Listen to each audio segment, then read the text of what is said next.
بسم اللہ الرحمن الرحیم ناظرین، وی لاگ نمبر 116 اور 8ویں قسط ہے آج کے لحاظ سے، اور پیج ہے 367۔ رسول اللہ صلی اللہ علیہ وسلم کے پاس صحابہ کے اکٹھا ہونے کی ابتدا، یہ شہ سرخی ہے اور مین ہیڈنگ ہم آپ کے سامنے رکھ رہے ہیں: غزوہ احد، انتقامی جنگ کے بعد قریش کی تیاریاں۔ قریش کو بہت بری شکست ہوئی غزوہ بدر میں، اس کا بدلہ لینے کے لیے یہ وہ کر رہے ہیں، جس کا جواب مولانا صفی الرحمان مبارک پوری رحمۃ اللہ علیہ اس کتاب کے رائٹر ہیں، جس کتاب کا ٹائٹل ہے الرحیق المختوم، سیرت النبی صلی اللہ علیہ وسلم پر دنیا بھر میں اول انعام یافتہ یہ کتاب ہے۔ اے خاک نشینوں اٹھے بیٹھو، وہ وقت قریب آ پہنچا ہے، جب تخت گرائے جائیں گے، جب تاج اچھالے جائیں گے۔ رسول اللہ صلی اللہ علیہ وسلم کے پاس صحابہ کے اکٹھا ہونے کی ابتدا، یہ سارا حادثہ چند لمحات کے اندر اندر بالکل اچانک اور نہایت تیز رفتاری سے پیش آ گیا، ورنہ نبی کریم صلی اللہ علیہ وسلم کے منتخب صحابہ کرام جو لڑائی کے دوران صف اول میں تھے، جنگ کی صورتحال بدلتے ہی یا نبی اکرم صلی اللہ علیہ وسلم کی آواز سنتے ہی آپ کی طرف بے تحاشا دوڑ کر آئے کہ کہیں آپ کو کوئی ناگوار حادثہ پیش نہ آ جائے، مگر یہ لوگ پہنچے تو رسول اللہ صلی اللہ علیہ وسلم زخمی ہو چکے تھے، 6 انصاری شہید ہو چکے تھے، 7ویں زخمی ہو کر گر چکے تھے، اور حضرت سعد اور حضرت طلحہ جان توڑ کر مدافعت کر رہے تھے۔ ان لوگوں نے پہنچتے ہی اپنے جسموں اور ہتھیاروں سے نبی کے گرد ایک باڑ تیار کر رکھی، ایک باڑ تیار کر دی، اور دشمن کے تابڑ توڑ حملے روکنے میں انتہائی بہادری سے کام لیا۔ لڑائی کی صف سے آپ کے پاس پلٹ کر آنے والے سب سے پہلے صحابی آپ کے یار غار حضرت ابو بکر صدیق رضی اللہ عنہ تھے۔ سبحان اللہ۔ ابن حبان نے اپنی صحیح میں حضرت عائشہ صدیقہ رضی اللہ عنہ سے روایت کی ہے کہ ابو بکر صدیق رضی اللہ نے فرمایا، عہد کے دن سارے لوگ نبی صلی اللہ علیہ وسلم سے پلٹ گئے تھے، یعنی محافظین کے سوا تمام صحابہ آپ کو آپ کی قیام گاہ میں چھوڑ کر لڑائی کے لیے اگلی صفوں میں چلے گئے تھے۔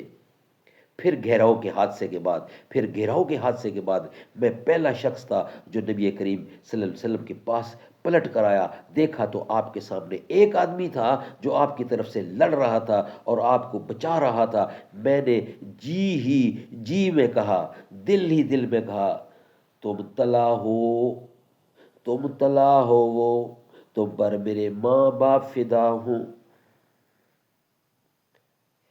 تم تلا ہو، تم پر میرے ماں باپ فدا ہوں۔ اتنے میں ابو عبیدہ بن جرح میرے پاس آ گئے، اور وہ اس طرح دوڑ رہے تھے گویا چڑیا اڑ رہی ہے، یہاں تک کہ مجھ سے آ ملے۔ اب ہم دونوں نبی کریم صلی اللہ علیہ وسلم کی طرف دوڑے، دیکھا تو آپ کے آگے طلحہ بچھے پڑے ہیں۔ آپ نے فرمایا، اپنے بھائی کو سنبھال لو، اس نے جنت واجب کر دی۔ آپ نے فرمایا، اپنے بھائی کو سنبھالو، اس نے جنت واجب کر لی۔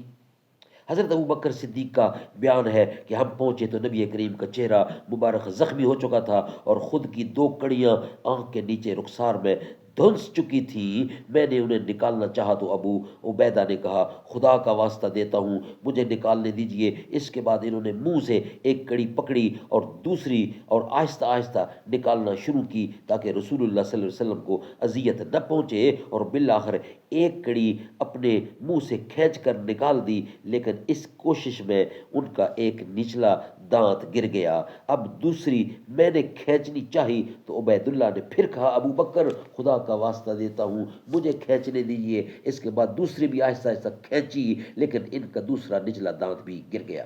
پھر رسول اللہ صلی اللہ علیہ وسلم نے فرمایا، اپنے بھائی طلحہ کو سنبھالو، اس نے جنت واجب کر لی۔ حضرت ابو بکر صدیق رضی اللہ عنہ کہتے ہیں کہ اب ہم طلحہ کی طرف متوجہ ہوئے اور انہیں سنبھالا۔ ان کو 10 سے زیادہ زخم آ چکے تھے۔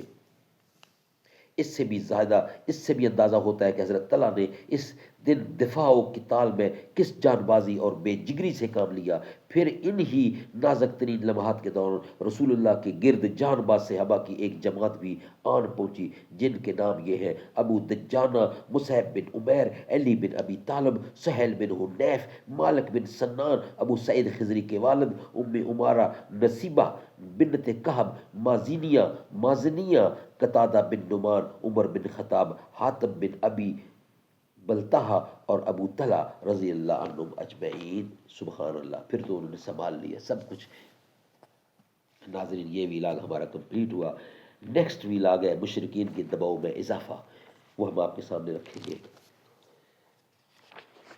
بروز محشر شفیع امت پیاس دل کی بجھا رہے ہیں، بروز محشر شفیع امت پیاس سب کی بجھا رہے ہیں، حبیب ربی خدا سے بخشش کرا کے جنت دلا رہے ہیں، حضور جس دم جہاں میں آئے خوشی سے ہر ایک یہ گیت گائے، سوائے ابلیس کے سبھی تو گھروں میں جھنڈے لہرا رہے ہیں۔